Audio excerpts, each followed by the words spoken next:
ಫೈರಿಂಗ್ನಲ್ಲಿ ಕೈ ಕಾರ್ಯಕರ್ತ ಬಲಿ ಪ್ರಕರಣಕ್ಕೆ ಸಂಬಂಧಪಟ್ಟಂತೆ ಘಟನೆ ನಡೆದ ಸ್ಥಳಕ್ಕೆ ಸತ್ಯಶೋಧನಾ ತಂಡ ಭೇಟಿ ನೀಡಿದೆ. ಕಾಂಗ್ರೆಸ್ನ ಸತ್ಯಶೋಧನಾ ತಂಡ ಮಾಹಿತಿಯನ್ನ ಕಲೆಕ್ಟ್ ಮಾಡ್ತಾ ಇದೆ. ಸಮಿತಿ ಅಧ್ಯಕ್ಷ ಎಚ್.ಎಂ. ರೇವಣ್ಣ, ಸದಸ್ಯ ಜಯಪ್ರಕಾಶ್ ಹೆಗ್ಡೆ, ಟಿ ರಘುಮೂರ್ತಿ, ಕುಮಾರ್ ನಾಯಕ್ ಹಾಗೂ ಜಕ್ಕಪ್ಪನವರ್ ಭೇಟಿಯನ್ನ ನೀಡಿದ್ರು. ಪೊಲೀಸರು ಹಾಗೂ ಸ್ಥಳೀಯರಿಂದ ಮಾಹಿತಿಯನ್ನ ಕಲೆಕ್ಟ್ ಮಾಡ್ತಿದ್ದಾರೆ. ಸತ್ಯಶೋಧನಾ ತಂಡದಿಂದ ಸಮಗ್ರ ಸ್ಥಳ ಪರಿಶೀಲನೆ ನಡೀತಾ ಇದೆ. ಅಂದ್ರೆ ಯಾವ ರೀತಿ ಆಯಿತು ಈ ಒಂದು ಘಟನೆ, ಕೆಲವೊಂದಿಷ್ಟು ವಿಡಿಯೋಗಳನ್ನ ಆಧರಿಸಿ ಕೂಡ ತನಿಖೆ ಸಾಗ್ತಾ ಇದೆ. ಇನ್ನೊಂದು ಕಡೆ ಕಾಂಗ್ರೆಸ್ನ ಸತ್ಯಶೋಧನಾ ತಂಡ ಮಾಹಿತಿಯನ್ನ ಕಲೆಕ್ಟ್ ಮಾಡ್ತಾ ಇದೆ. ಸಮಿತಿಯ ಅಧ್ಯಕ್ಷ ಎಚ್.ಎಂ. ರೇವಣ್ಣ, ಸದಸ್ಯ ಜಯಪ್ರಕಾಶ್ ಹೆಗ್ಡೆ, ಟಿ ರಘುಮೂರ್ತಿ, ಕುಮಾರ್ ನಾಯಕ್ ಹಾಗೂ ಜಕ್ಕಪ್ಪನವರ್ ಭೇಟಿಯನ್ನ ನೀಡಿದ್ರು. ಅಲ್ಲಿರುವಂತಹ ಪೊಲೀಸರು ಹಾಗೆ ಅಲ್ಲಿ ಯಾರೆಲ್ಲ ಇದ್ರು ಸ್ಥಳೀಯರು, ಆ ಘಟನೆ ನಡೆಯುವಂತಹ ಸಂದರ್ಭದಲ್ಲಿ ಅಲ್ಲಿ ಇದ್ದಂತಹ ಸ್ಥಳೀಯರಿಂದಲೂ ಕೂಡ ಮಾಹಿತಿಯನ್ನ ಕಲೆಕ್ಟ್ ಮಾಡಲಾಗ್ತಾ ಇದೆ. ಬಳ್ಳಾರಿ ಫೈರಿಂಗ್ನಲ್ಲಿ ಕೈ ಕಾರ್ಯಕರ್ತರೊಬ್ಬರು ಬಲಿಯಾಗಿದ್ದಾರೆ. ರಾಜಶೇಖರ್ ರೆಡ್ಡಿ ಮೃತಪಟ್ಟಿದ್ದಾರೆ. ಇನ್ನು ಈ ಘಟನೆ ನಡೆದ ಸ್ಥಳಕ್ಕೆ ಇದೀಗ ಸತ್ಯಶೋಧನಾ ತಂಡ ಕೂಡ ಭೇಟಿಯನ್ನ ನೀಡಿದೆ. ಕಾಂಗ್ರೆಸ್ನ ಸತ್ಯಶೋಧನಾ ತಂಡ ಸಂಪೂರ್ಣವಾದಂತಹ ಮಾಹಿತಿಯನ್ನ ಕಲೆಕ್ಟ್ ಮಾಡ್ತಾ ಇದೆ. ಸಮಿತಿಯ ಅಧ್ಯಕ್ಷರಾಗಿರುವಂತಹ ಎಚ್.ಎಂ. ರೇವಣ್ಣ ಅವರು, ಜೊತೆಗೆ ಸದಸ್ಯ ಜಯಪ್ರಕಾಶ್ ಹೆಗ್ಡೆ ಅವರು, ಟಿ ರಘುಮೂರ್ತಿ, ಕುಮಾರ್ ನಾಯಕ್ ಹಾಗೂ ಜಕ್ಕಪ್ಪನವರವರು ಭೇಟಿಯನ್ನ ನೀಡಿದ್ರು. ಪೊಲೀಸರು ಹಾಗೂ ಸ್ಥಳೀಯರಿಂದ ಮಾಹಿತಿಯನ್ನ ಕಲೆಕ್ಟ್ ಮಾಡ್ತಾ ಇದ್ದಾರೆ. ಸತ್ಯಶೋಧನಾ ತಂಡದಿಂದ ಕಂಪ್ಲೀಟ್ ಆ ಸಮಗ್ರ ಸ್ಥಳದ ಪರಿಶೀಲನೆ ಕೂಡ ನಡೀತಾ ಇದೆ. ಅಂದರೆ ಘಟನೆಯ ಬಗ್ಗೆ ಇಂಚಿಂಚು ಮಾಹಿತಿಯನ್ನ ಕಲೆಕ್ಟ್ ಮಾಡ್ತಾ ಇದ್ದಾರೆ.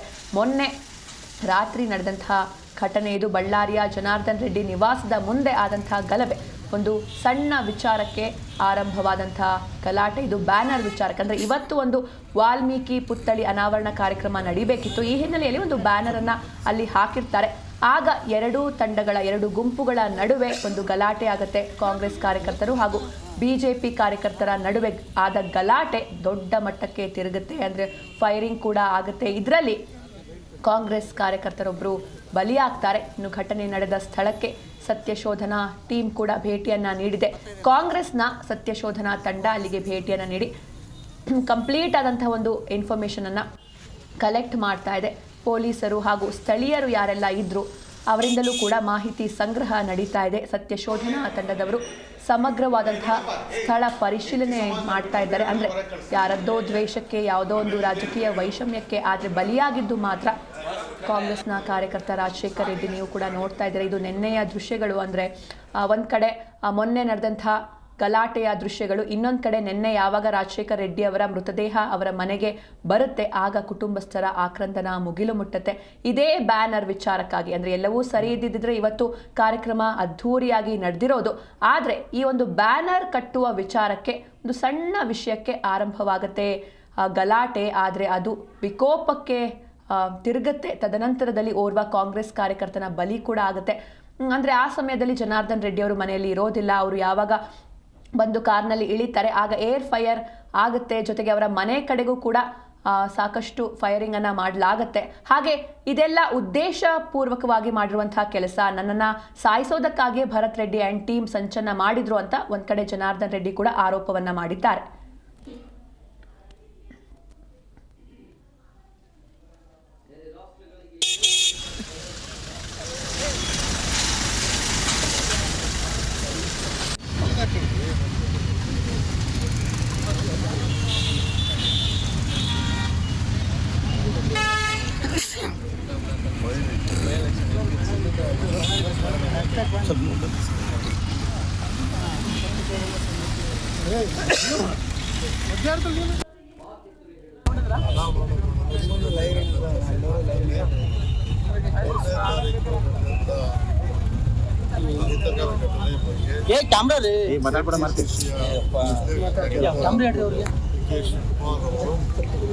ಪಕ್ಷದ ಹಿರಿಯ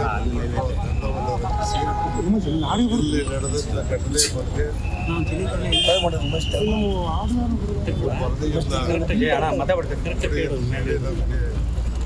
ಈ ತಂಡದಲ್ಲಿ ನಾನು ಮತ್ತು ಹಿರಿಯ ನಾಯಕರಾದ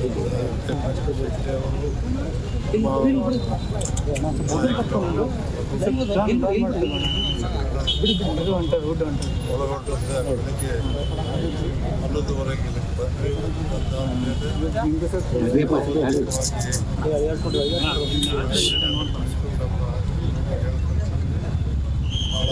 ಬಂದು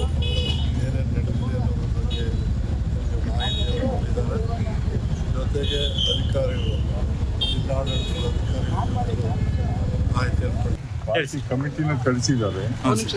ನಾವು ಇಲ್ಲಿ ಸ್ಥಳೀಯ ಕೆಲವು ಕ್ರಾಸ್ ಸೆಕ್ಷನ್ ಆಫ್ ದ ಪೀಪಲ್ನ ಮೀಟ್ ಮಾಡಿ ಮಾಹಿತಿ ಕಲೆಕ್ಟ್ ಮಾಡಿದ್ದೀವಿ. ಈಗ ಸ್ಪಾಟ್ ವಿಸಿಟ್ ಮಾಡಿದರೆ ಆ ವ್ಯಕ್ತಿ ಮನೆಗೆ ಹೋಗ್ತೀವಿ. ಪಾರ್ಟಿ ಕಮಿಟಿನ ಕಳಿಸಿದ್ದಾರೆ.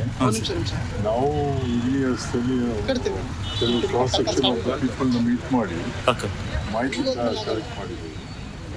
ಈಗ ಸ್ಪಾಟ್ ವಿಸಿಟ್ ಮಾಡಿದರೆ ಆ ವ್ಯಕ್ತಿ ಮನೆಗೆ ಹೋಗ್ತೀವಿ.